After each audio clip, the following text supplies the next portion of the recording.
Olá pessoal, nós estamos aqui no Instituto Federal do Rio Grande do Norte, com toda a modéstia, viu, professor?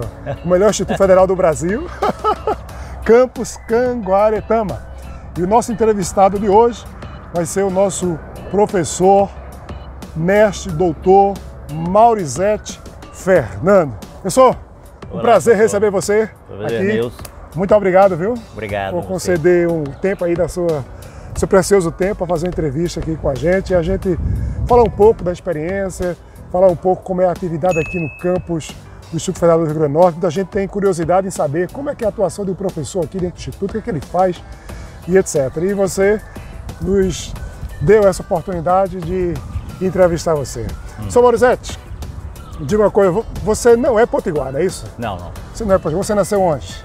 Eu nasci em Minas Gerais. Minas Gerais, eita, sei lá, lugar bonito, viu? Sim, eu sou natural de Uberaba, mas eu me criei em Belo Horizonte. Eu estudei lá no Cefet, né, minha adolescência, então eu tenho umas raízes com os institutos federais e o Cefet, escolas técnicas, né.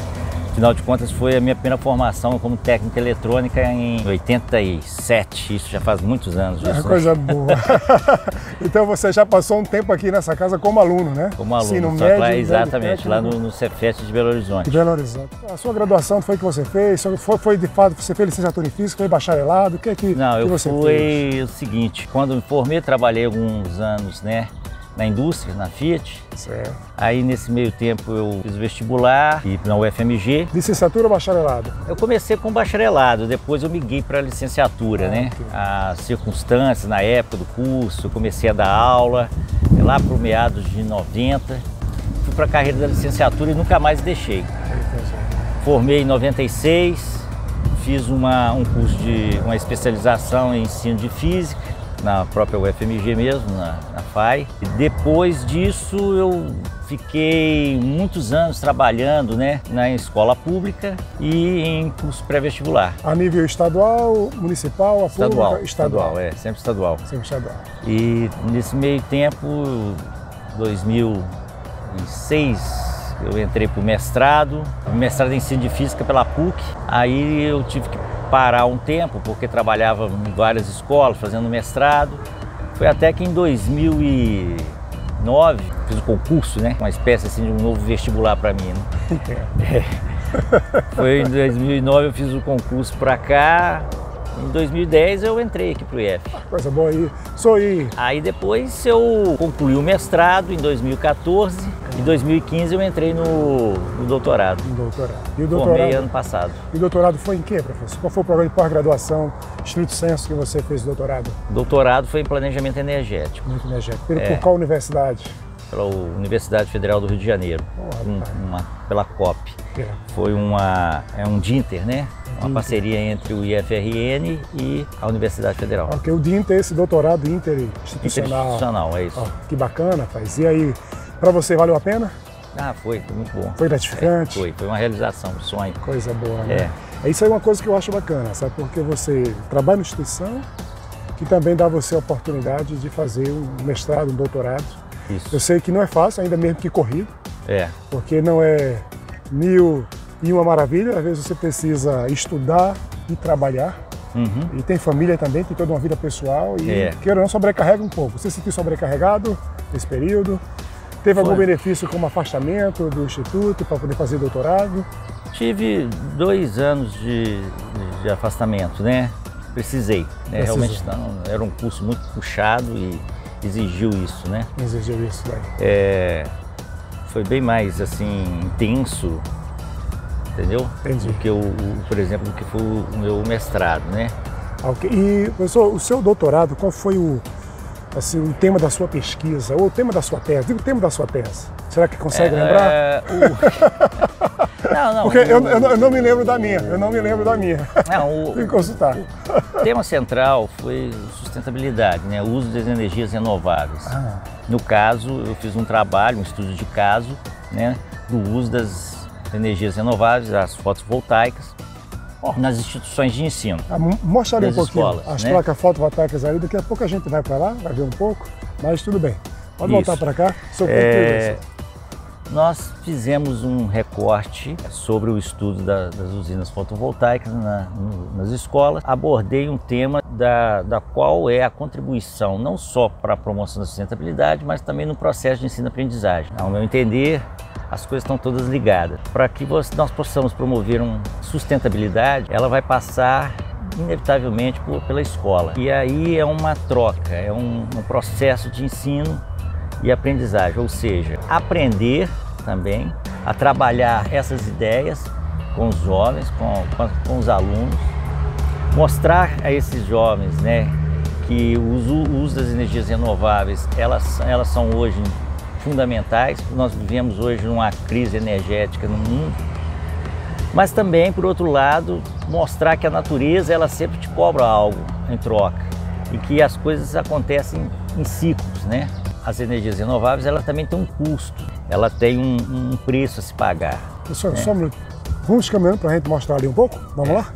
Vamos caminhando aqui. Exemplo, quando a gente trabalha nesse processo, aqui, que no caso que são as fotovoltaicas, a gente pensa o seguinte, essa usina aqui, essas placas, a geração dela há um custo para serem geradas, né? Ou seja, produzidas. Essas fotovoltaicas, se elas não forem produzidas por um processo de um meio de energia que não seja renovável, ela vai ser produzida por um tipo de energia, no caso a carvão ou qualquer coisa assim.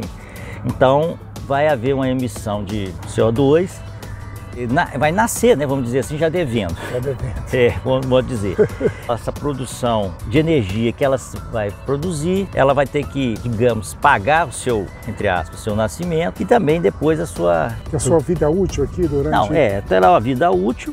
Depois disso ela vai virar um lixo e tem que ser um processo de reciclagem, descomissionada, né? Certo, quando ela for descomissionada, ela também vai ter um gasto também de energia para ser tratado, porque isso aqui também não pode ser jogado ao lixo qualquer, né?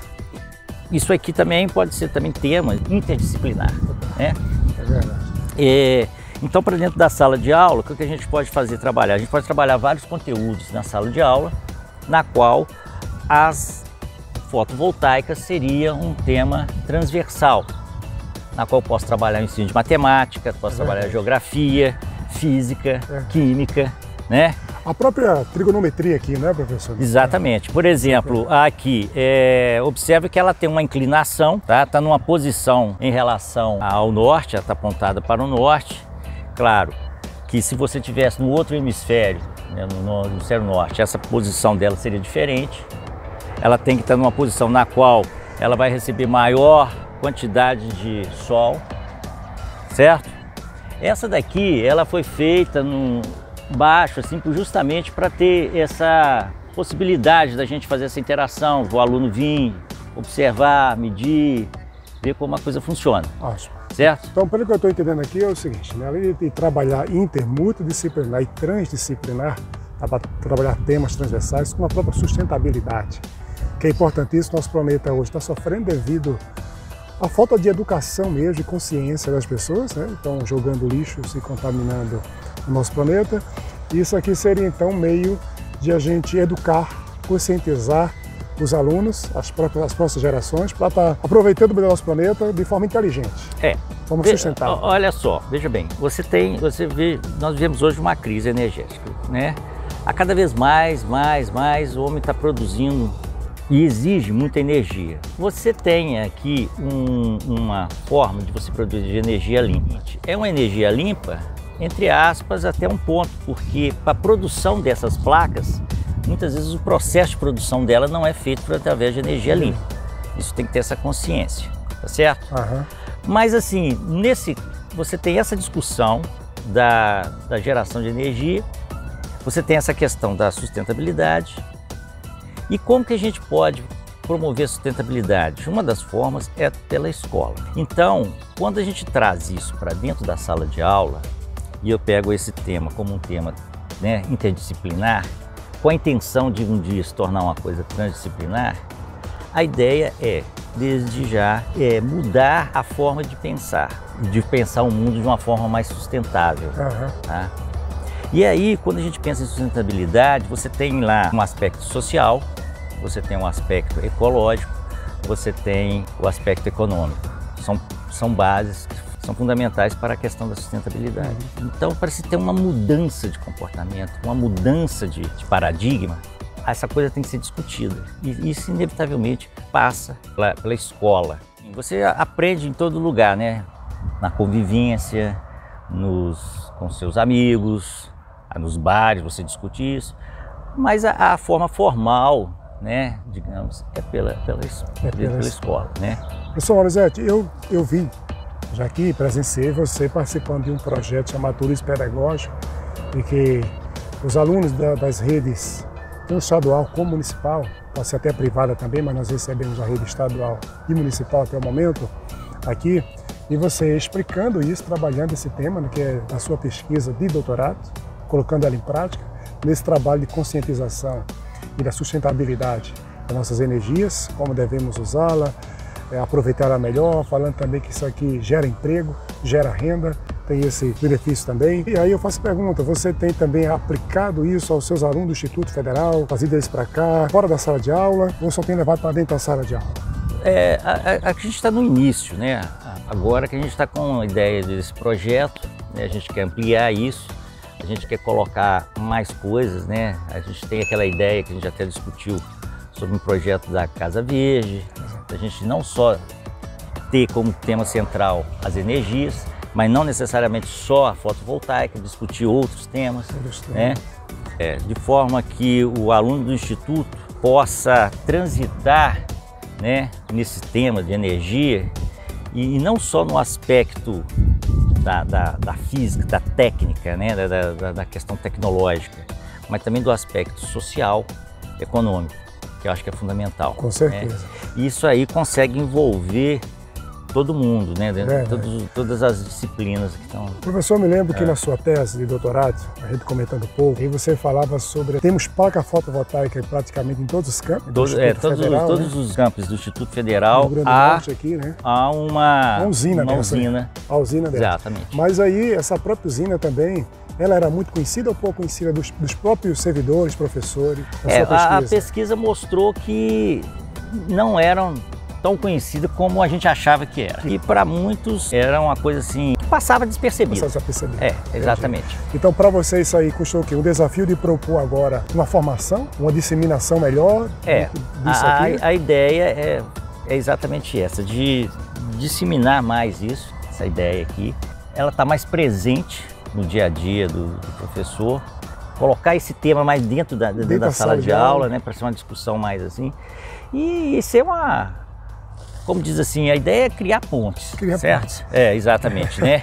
Porque isso aqui você pode trabalhar uma série de coisas. Por exemplo, uma coisa simples é que você pode criar, por exemplo, debates sobre a questão das energias, sobre qual que é a melhor fonte de energia, se isso... Porque hoje em dia, por exemplo, se faz muita propaganda das fotovoltaicas. Olha, fotovoltaica é assim, assado, mas muitas vezes você tem que ter uma certa realidade. Não é qualquer lugar que compensa colocar economicamente, certo? Você tem que ter um planejamento, avaliar se vale a pena ou não. Ou seja, fazer um estudo de viabilidade. Viabilidade. Econômica, não é isso? Exatamente. Viabilidade econômica, porque às vezes é sustentável, é bom para o meio ambiente, mas às vezes não é economicamente viável. Eu acho que um desafio seria produzir essas placas com custo menor e ser mais acessível, que a gente então mantesse uma sustentabilidade melhor, né? Para ser de fato acessível, né? Agora a questão também não é só uma questão de acessibilidade. As pessoas têm que ter ideia de que isso aqui, de um dia, elas vão ser descomissionadas. O que vão fazer com isso? A gente tem que ter esse planejamento, certo? Hoje, por exemplo, o Instituto, ele gera essa energia, mas ela não vai direto para cá, ele vai para a rede, né? Ele vai... Um relógio bidimensional, é isso? Exatamente, explicando isso, né? E no final, a COSERN, no caso, ela faz lá a medição, quanto que o Instituto gerou e quanto que consumiu. A diferença que é tratado. Né? Lembrando que COSERN é a companhia, né, de energética do Rio Grande do Norte, não é exato, isso? A empresa essa aqui, em outros lugares tem outras siglas, né? É a nossa companhia energética aqui, né? Isso que distribui a energia no Rio Grande do Norte. Qual o tempo de vida útil de uma placa dessa aí? 10 anos, 15 anos? Varia? Não mais, em torno de 25 anos. Em torno de 25 anos. Se souber vida útil. Vida útil quer dizer, se tiver feito as manutenções devidas, tudo direitinho, né? Pelo que eu vi, com essas placas a gente consegue trabalhar física, matemática, geografia. Química. Química também. Também. Você pode saber, quando se trata assim, veja só, é uma coisa muito interessante. Sociologia. Sim, porque você está tratando com uma coisa que é fundamental, energia. Energia. Tá? Pô, aí perpassa várias Aí você esferas, tem, né? Isso aqui é só uma das formas que a gente tem de gerar energia, né? Você tem a energia hidrelétrica, né? Que é também uma forma de energia renovável. Você tem as usinas de carvão, né? Na qual você vai queimar carvão que emite muito. Você tem biomassa. Aí você tem outros tipos de energia, por exemplo, energia das marés. Aqui no Rio Grande do Norte também tem as energias eólicas, né?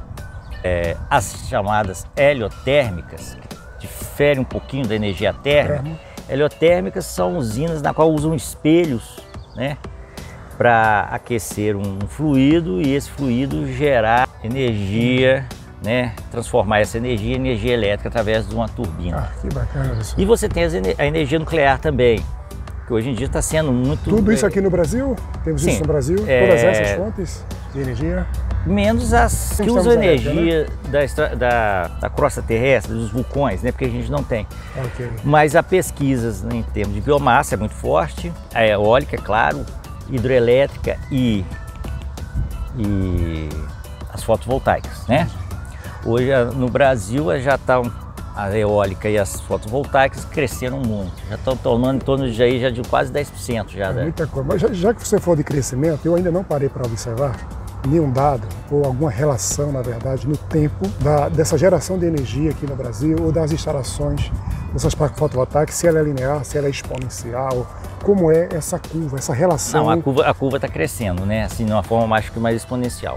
Eu tenho muito, assim, cuidado ao dizer o seguinte: o que é bom, o que é ruim, certo? Claro, todos os tipos de energia são bem-vindos, principalmente energias na qual você vai... Energias limpas. Energias limpas. Mas você tem que ver o seguinte, a que preço que custa que sai essa energia, né? A fabricação delas, né? Onde que é. As pessoas têm que ter essa ideia do ciclo de vida, isso é tudo importante, tá certo? Vai ter lugares em que, por exemplo, não tiver um índice de radiação adequado, não é viável esse, mas pode ser viável outro tipo de energia, entendeu? Às vezes a gente pensa o seguinte, quanto mais sol é melhor para gerar energia ou não é assim? Não, você tem que ter não só a radiação solar, mas tem que ver o seguinte, você, por exemplo, um dia muito úmido, né, com nuvens e tudo mais, você vai ter um rendimento baixo, né?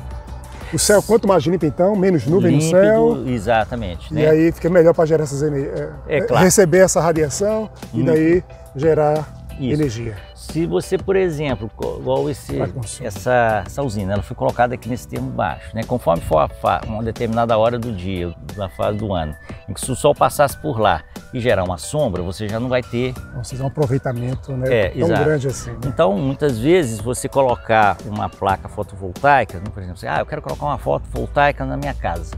Às vezes, assim, é legal, mas se você tiver um prédio lá que vai fazer sombra na sua casa, no telhado da sua casa, durante parte do dia, você vai ter um rendimento bem menor, né, professor? Então, quer dizer, você tem que fazer um planejamento bem, assim, cuidadoso quanto a isso, quando você for fazer. Com certeza, então, tem que ter bastante cuidado, né? Agora, que eu gostaria de conversar mais, falar mais, é sobre essa discussão dentro da escola, essa educação formal que a gente tem. Quando se traz esse tema para dentro da sala, permite você também trabalhar os seus conteúdos, por exemplo, eu no caso de física, de matemática e tudo mais, e podemos fazer isso de uma forma interdisciplinar utilizando fontes energéticas, por exemplo, como essas pontes, tá certo? É verdade. E isso vai permitir reflexão até em outras disciplinas que não são também das áreas de exatas, né? Pois é, como a própria geografia. A geografia não tem como fugir disso, não tem como fugir. Você pode discutir sobre os problemas das crises de energia no mundo, o que levou a esse ponto. Até história, né, professor? História também. Sociologia, economia, que você falou aí. Economia. Inclusive essas empresas pouco de energias, elas estão no mercado à vista na Bolsa de Valores, né? Negociando, né, suas ações na Bolsa de Valores. Eu vejo algumas empresas de energias, também eólicas, empresas que negociam suas ações na Bolsa de Valores. Então, parte aí para uma questão econômica, de investimento, de empreendedorismo, inclusive, né? Também. Aí já vai para a parte de administração, entre outras coisas aí.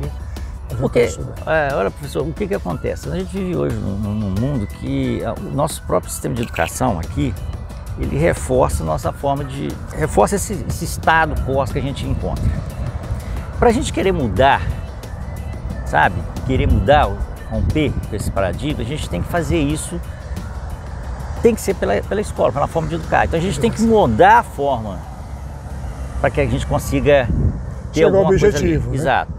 A gente tem um consumismo exacerbado, sabe? Sem equilíbrio, né? Sem equilíbrio, lixo, né? Demais, exatamente.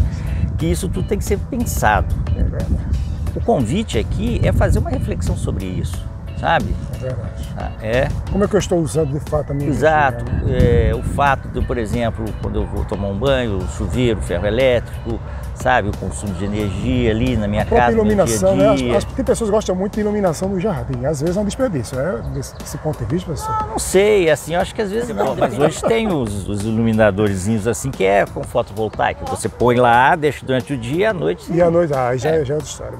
Você pode fazer isso também. Entendi. Entendeu? Bacana. Agora, a questão da iluminação pública, por exemplo, é necessário, a questão de segurança. Energia envolve tudo, segurança alimentar, segurança pública.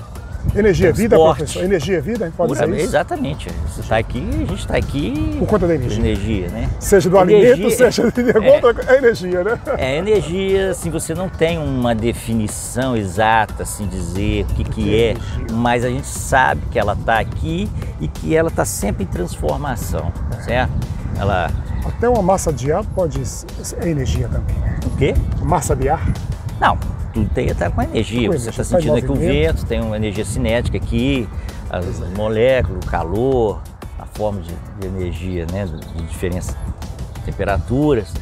Quer dizer, tudo depende de energia, entendeu? Então Bacana.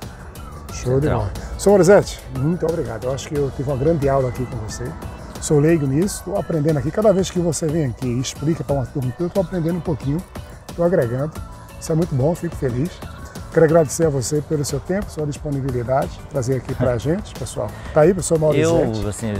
Eu peço até desculpas de alguma coisa assim, né? Mas é porque eu fico meio tímido. De jeito nenhum. Foi ótimo. Muito obrigado, professor. Até a próxima. Espero contar você com outra oportunidade, viu? Obrigado, viu? Valeu.